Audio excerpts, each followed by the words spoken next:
cabeça da serpente.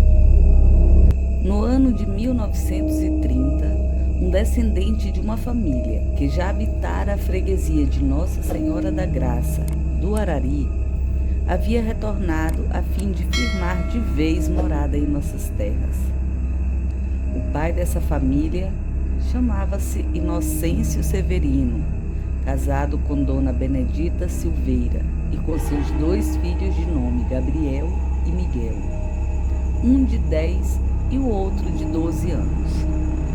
Compraram uma casa bem próximo à igrejinha matriz, bem onde se localiza hoje o famoso Colégio Arariense, com permissão do padre responsável, o qual precisava de alguns fundos para reformas na igreja.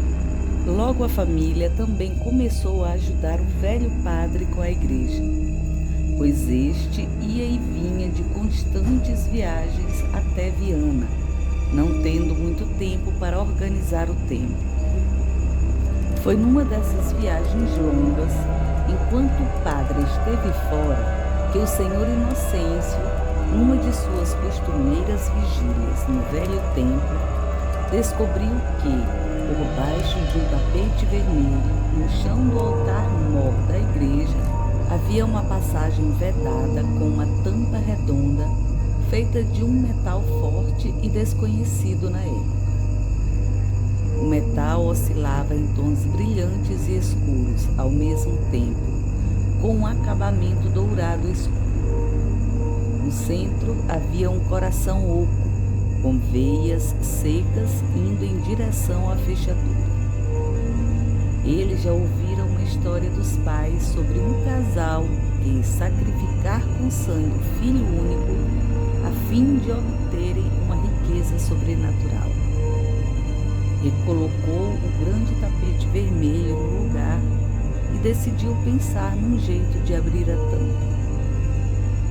Pela manhã, enquanto revirava uma bolsa com documentos antigos da matriz, a fim de organizá-los, deixou cair por engano no chão um que trazia na capa o símbolo da tampa abaixo do tapete. Abriu e conseguiu ler os primeiros trechos que diziam claramente: o sangue do primeiro abre a porta do protetor, mas só o 7º pode romper o lacre que cobre o torpor. Fechou o documento e então se lembrou novamente da história dos pais, ficando horas sentado ao lado do documento, imaginando o que fazer.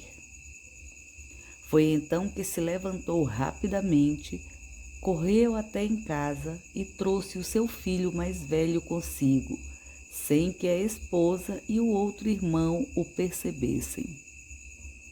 Mostrou a Miguel a tampa de metal e lhe disse o que teriam que fazer para abri-la, contando-lhe a história de sua família detalhadamente.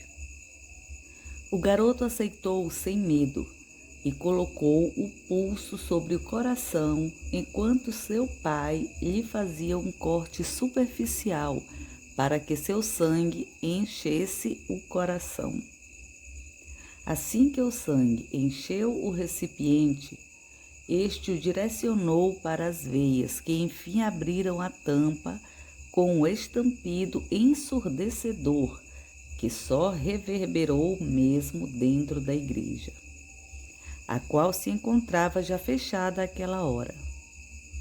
Por baixo da tampa havia uma escada em espiral que descia profundamente no que parecia ser uma caverna, a qual ia se estendendo em profundidade na direção abaixo do rio, à frente da igreja.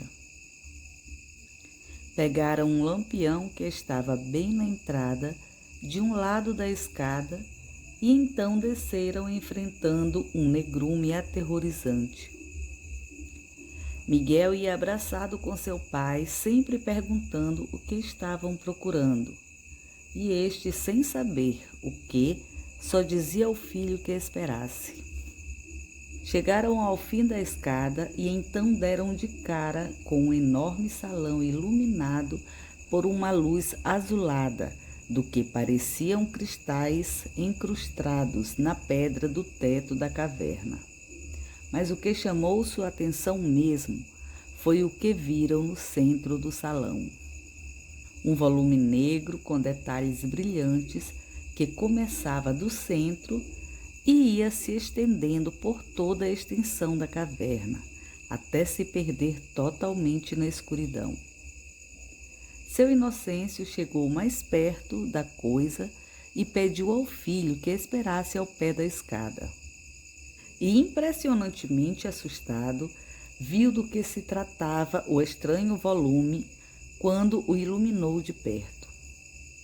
Era a cabeça de um enorme réptil em forma de serpente, a qual possuía 3 orifícios na frente, que lembravam muito o de olhos fechados. Possuía escamas negras brilhantes e estava como que num sono profundo, o que fez Inocêncio se recordar do escrito que encontrara.